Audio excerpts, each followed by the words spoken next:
The House of Representatives Committee on Aviation has knocked the former Minister of Aviation, Hadi Sirika, over what it's called a secrecy in the deals and activities of Nigerian Air. The committee said after careful evaluation of the issues, it is totally dissatisfied with the actions of the former minister in going ahead to flag off the operations of Nigerian Air despite a standing court injunction and without any provision for sustaining the operations of the airline. The committee also frowned at the role played by Ethiopian Airlines, saying it does not speak well of the excellent brotherly relationship existing between Nigeria and Ethiopia. We want to put on record that the committee and indeed the National Assembly had no role in the purported launch of Nigerian Air or anything related thereof.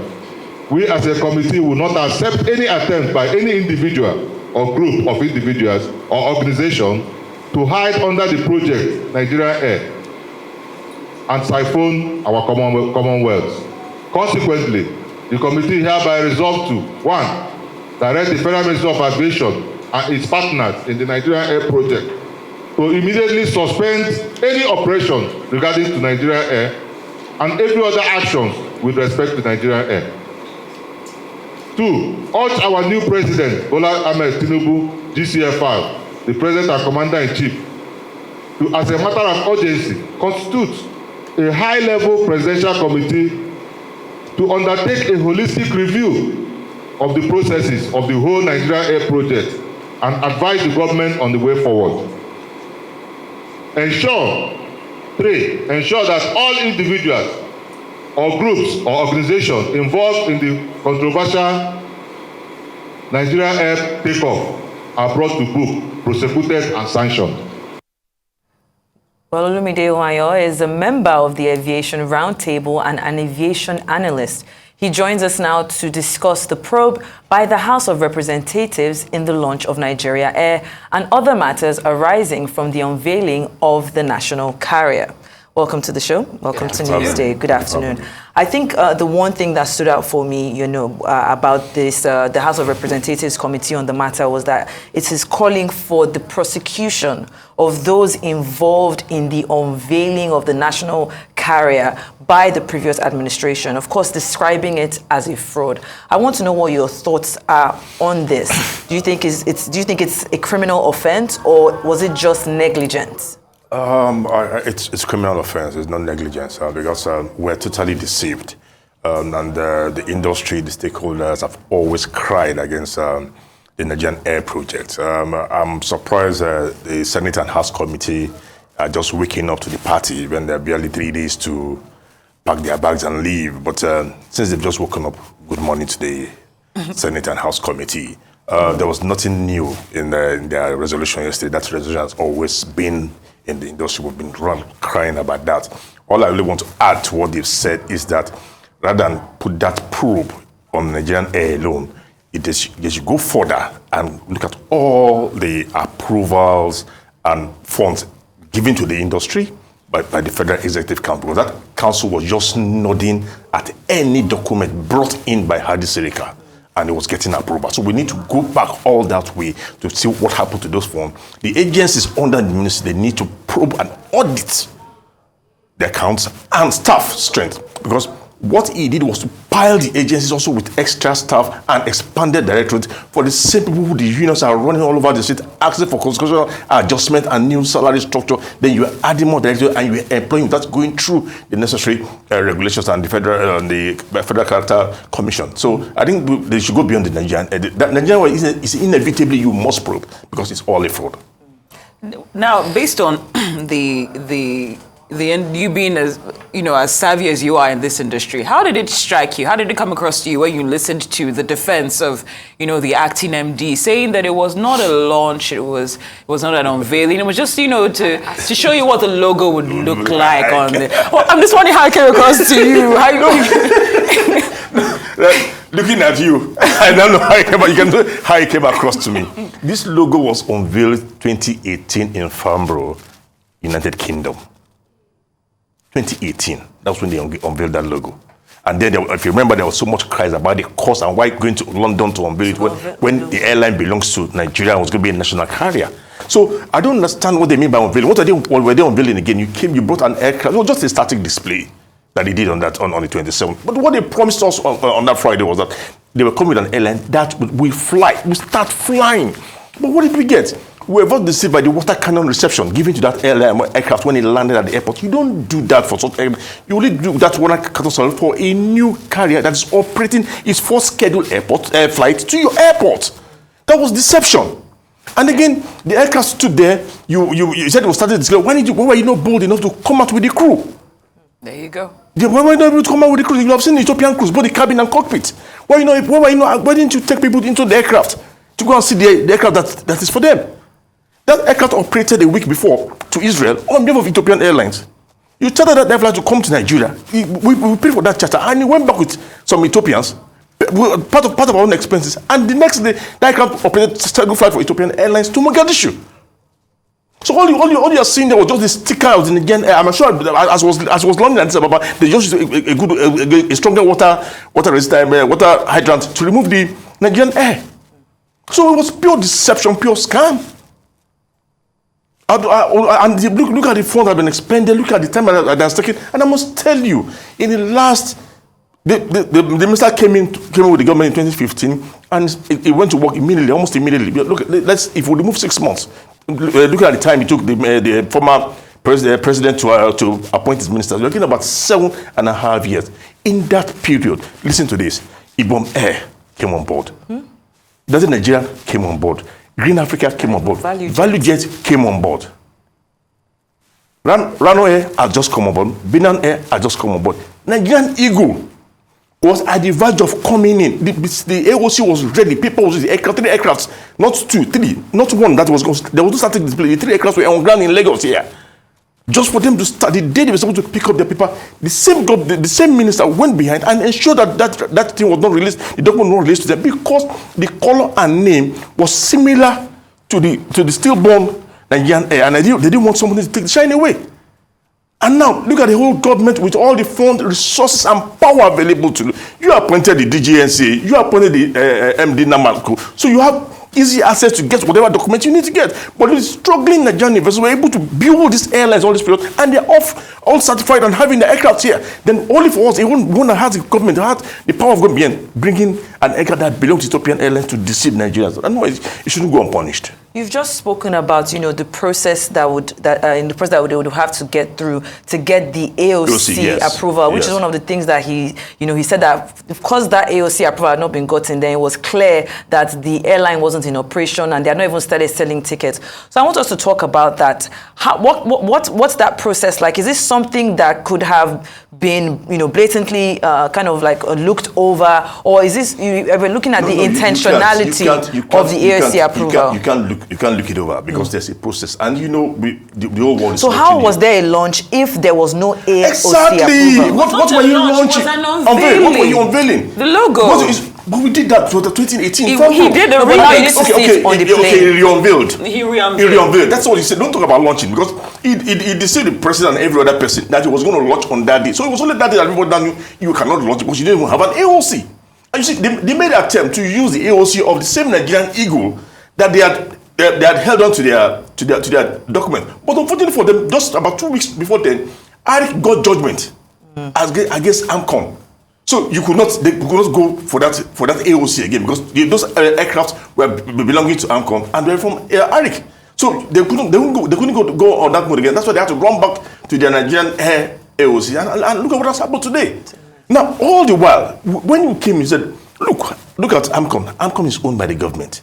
You have Arik Air, you have Aero, both under going through a process of bad debts, now being managed by the government. Why don't you build your national carrier from there if you need one? No, you just, even AMCOM offered, but no, he wanted to have his own. You see, what killed him today was self-interest before national interest, and that's the price you pay.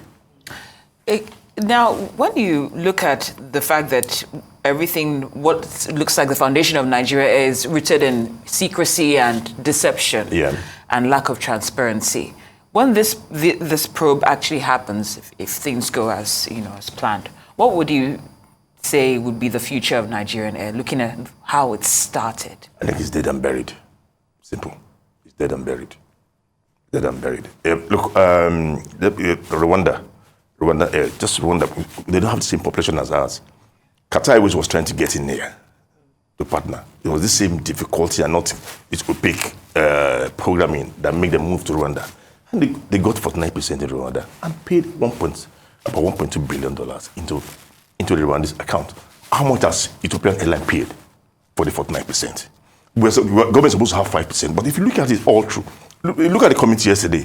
The other investors, MRS and SACO, said they know nothing about it, that they've not even signed any agreement, and they weren't invited to the unveiling. Then how can you, a 5% holder, you were running the whole show right from the beginning to the end? You see, it was just self and non-national, and that's why this played out. Okay, so you know, in like responding to our question, you're saying you think it's dead and gone, it's dead and buried. But I want to talk about one of the resolutions that the committee arrived on, advising the Federal Ministry of Aviation with its agency, the ANCA, to designate some Nigerian indigenous airlines as flag carriers to take advantage of the bilateral air services agreements that had been entered to already by Nigeria, pending when the national carrier comes on board. Do you think that's the right way to go? Would that maybe help, kind of help patch the wound that has already been put out? It's not for the NCA to designate, it's for the airlines themselves to apply for a particular route they want to operate to. And when you apply, you meet all the conditionalities that are approved. Then you have to go to the other country you want to operate to and meet with all their safety and commercial regulations, and then you start the operation. So I think what we have is that we have a strong domestic and vibrant operating environment and operating carriers. But we have not been able to marshal this strength beyond our airspace. In the past, we were dominant in the west coast route, between here, Ghana, and down to Cote d'Ivoire. Now we have competition from the other airlines. So we need to now build that strength. And we cannot build this strength now with our airlines going individually. They must find a way to collaborate and consolidate before we start talking about that power to move into the international market and get some, and don't get bumped.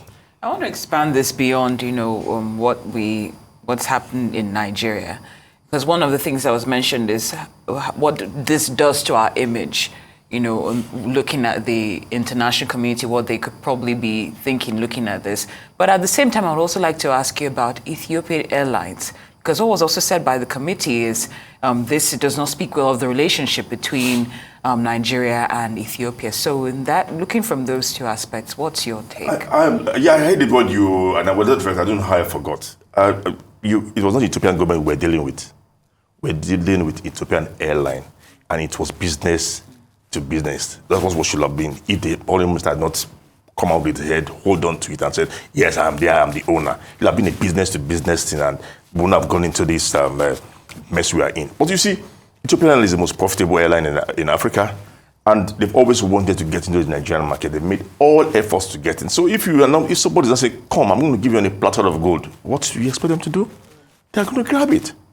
They're going to grab it. You see, and we have listened to all the theories. It even took some unions to all to the countries. Ethiopia is presently partnering with about 4 or 5 countries within Africa on this airline issue. Let me list some of the countries.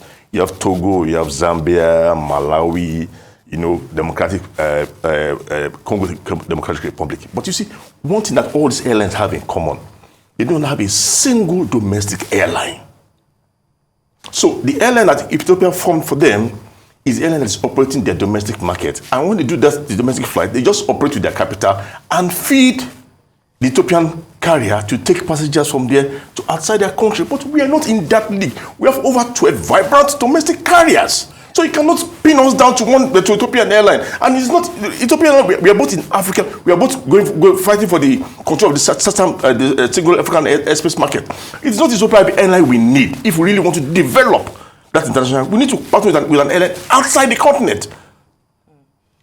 But what about the international community in terms of what this does for our image? Anyway, you see, the blessing that came for me and for us in Lagos was that the NCA were able to put their foot on the ground. And like you said, that 5-stage system, if they had breached it, that might have affected are retaining a Category 1 certification.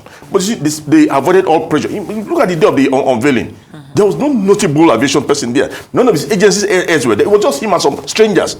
They were there to removing to come and unveil the sticker on the Ethiopian Airlines aircraft. So I think the NCA did very well. They were able to keep our safety. The other thing we're looking at is they will just have been one that, despite the level Nigerians have gotten to, the professionals, your industry, even the media that is respected, then we have found playing with this kind of scam. It's unfortunate. It has never happened. I thought we saw the worst with Stella Odua, but man, this is horrible. Okay, so let's talk about even the monies that was even spent on this project. I was just looking at some numbers here. In 2019, it was awarded 8 billion and 47 billion respectively, and then another additional 500 million for transaction advisors. In our 2020 budget, there was a 4.6 billion put out for as a working capital, and then in 2021, the appropriation added another 1 billion. So we're looking at all of this money that has been spent. Even the media that you speak of, they must have paid certain media agencies to come there and cover the event. So do you think this money is all gone? Can it be recovered? Because, I mean, to even start to try and forge a way forward for Nigerian Air, the money has to come from somewhere. But when there is a will, there will be a way. And once the way comes in, then they will get the money back. You see, you omitted another fund money there. The 27 billion was released to the aviation industry during the COVID era to cushion the effect of COVID. Aircrafts were grounded all over the world, and Nigeria inclusive. And out of that 27 billion, only 5 billion was released. The other 22 was kept, was not released. And when we asked where is this 22 billion, it was meant for Nigerian Air. Now, the money was meant for organizations within the industry. That's why they were having issues, not for an unborn child. So you need to add that 22 billion to the money that will be accounted for. But we have found ourselves in this. We just have to crawl our way back. If in the past, we allow ministers to have their way, and that is why we are having this problem. Look at the new terminal at the Lagos airport. They're not using it, despite paying for the loans that was used to build it. Because a minister then, single-handedly bypass the airport master plan and just build the terminal there. And today, the bigger aircraft cannot operate from there. And who will pay these losses? Nigerians, the youths, because they continue to pay for these loans. So we just need to halt this rascality of government officials, appointed ministers. He has to stop. And look at him on the last day. He was appointing board of directors for the agencies when he spent 80 years. He did not appoint, despite our criticism and always telling him appoint the board of directors. He was running the ministry and running the agencies directly. Then on the last day, all the supporters of the Nigerian Air project were now appointed and kept on board as board of directors of all the agencies. I don't know. You see, my only problem now is that the new minister coming has a lot of landmines waiting for him. He's not coming in to enjoy. He has a lot. There's litigation, but the litigation on the national, the litigation on the concession of the airport. Then you have the issues of the unresolved with the unions. There are just so many things, so many minds, and then the appointments and this directorate he created, barely 48 hours for him to leave. All those are landmines that are waiting, that the minister just need to come in and start work. It's not, there's no that you want to close the book and you want to move forward. No, you cannot move forward. There are landmines waiting, and you must deal with these landmines before moving forward. Speaking of, I know they say prevention is better than cure, and we know there was a court order regarding this, and there was also an appeal made to the president, to stop the launch and whatnot. Do you think he did? Do you think the former president, that's Muhammadu Buhari, played his part significantly? Do you think he did his part in ensuring that this didn't come to fruition, or do you think he just? No, I think the former president had no clue of what was happening. Sincerely, he had no clue of what was happening. You see, the former minister was a very smart person. He just takes the documents direct to him, gets approval, and the next thing is approved by the FEC. So he had enormous power, and because probably because he was from the same village with the immediate past president, so he had that clout. He's the longest serving aviation minister, No minister has gotten the kind of approval, support, and funding that he had in the last 8 years. But look at what he has left in the industry. We are even coming on issues, so we are embarrassed. Every day, the whole nation is discussing this scam about Nigerian Air. And the next thing they say, what were you all doing when all this happened? But it has happened, we just have to walk out of it. Can we talk maybe about solutions? For example, there are people who have the train of thoughts that maybe we should privatize our national carriers. I mean, we have a country like Kenya Airways that went that route, and they've been privatized about 20 years now, and they are now at this point now even doing they're contributing to the growth of their tourism sector. The same thing for Samoa's Polynesian Blue, where they privatized their airline and now they're reaping profit. Maybe that's what we should start to look at. If there's this trust deficit, among our, government officials, is there anyone that maybe we could look at, someone willing to come in after all the litigation and everything is done to maybe privatize our national carrier? Because indeed, Nigeria needs its own national carrier. If they're owning 5% of it, then it's not a Nigerian government-owned airline. Just that the process of betting it is what we have now. You're supposed to own just 5%, and then you are controlling all the payment, investments, and they're taking decisions on behalf of shareholders that are not even known. And are non-existent. So who are these shareholders because they all have denied you? But you see, there's no policy that is straight. Let me put it this way. You have airlines, the British Airways, and the airlines from America, none of them is owned by government. None of them is owned by government. They are owned by institutions and individuals. We have airlines here too. What our airlines need to do is to build that strength from individual. This airline is owned by Mr. A to airlines owned by set of people, investors, and institutions. Then from there we can now start talking about flag carrier that we are envisaging. And like I told you before that consolidation is key for these airlines to move beyond. We have done well in the domestic market, and that's why I said, look at the Nigerian domestic market. We have gotten over the COVID issues. We have been able to rebound. We have been able to have 4 or 5 airlines. How many countries could get to 4 or 5 airlines after COVID? That's really the strength of the investors. Now, if these local players, these people that you dread, and you're trying to give your own airline 15-year tax moratorium, and these people sweating and making people fly, that's why the insecurity that has driven people away from the Nigerian route. It's not that people are happy to fly in Nigeria because of the constant delay and all that. Don't go there, no way. you saw it in my eyes. Let's go there. But people are leaving the road because of insecurity, kidnapping that we're not able to resolve, and that's why they are flying us. Because they love us. Now, what we are supposed to do at this period is to have to capitalize on these people that have come and retain them. And in retaining them, we must try and bring the fares down. You must have extra hours of operation and more flights, so more people will fly. That should be our target. Not this rustic topic that is holding us back. We can build a vibrant and even vibrant flag carriers without government participation in it. Well, you mentioned earlier. You know one of the problems. Now they are telling you to designate. All those designated, do they support them? You don't just ask me to go to London and you stay back. And I get to London and they tell me, no, there's no space in London. You have to go and land in Southampton. You have already killed my marketing strategy. Once you designate, you follow up. You don't leave the airline alone, because an airline that leaves Nigeria is already carrying the flag of Nigeria. And when it carries your flag, it's representing you. So it deserves all the protection. And the protection must come from both the Ministry of Aviation, Ministry of Justice, and Ministry of Foreign Affairs. You don't abandon them. And that has been the bane. So you mentioned earlier that the Minister of Aviation who would, take over is not coming to enjoy himself. No. So if you had the misfortune of being appointed, if you had the misfortune of being appointed the Minister of Aviation, considering what you're meeting on ground right now, what would your first 100 days look like? No. Just no. Let me just. Yeah, we're ending this. So please tell us. This is your basically advice you're giving to the person who's going to assume this office. I think it's just need to call for the books. They need to call for the books, ask for all approvals, look at all the litigations in place, because there's no way you can attract investors when you have litigations and you do not. Your agreement are not sacrosanct. It's a problem that's in the industry. you sign an agreement forced by the minister, and the next when they find out that it's bad, they now use the unions to disrupt the agreement, and everybody else. So we cannot continue that. We need to first clear the mess on ground, and that's what they should do with the next 100 days. This man, when they came in, people were already complaining about the staff strength in the agencies. Rather than reduce, they have multiplied or even quadrupled. And again, even in employing these people, there was no federal character in the employment. They were predominant for one section of the country.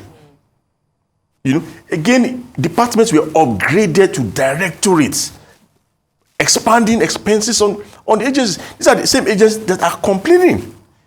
So I think those are the things that need to be reviewed. Again, the 40% that the industry that is taking away into the federal treasury, and they need to review that urgently, because under the Kyle rules, you are supposed to invest whatever you get from the industry back into the industry rather than give it out. So I think they should look at that and see how that can be reinvested back. So those are some of the things I will address. But I can tell you, it's not time to say, okay, we are moving forward. You need to first open the books, go back, correct all issues, agreements, litigations, clear all that, and then see how we can move forward. We have had the Category 1 certification for about 10 years, but we have been unable to attract $1 billion investment into the industry.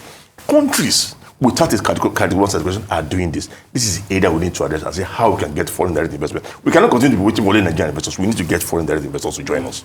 All right, then. Thank you so much, Olumide Ohunayo, member of the Aviation Roundtable and, of course, an aviation analyst. Perfect. Perfect way to end the show today. Thank you so much. Thank you.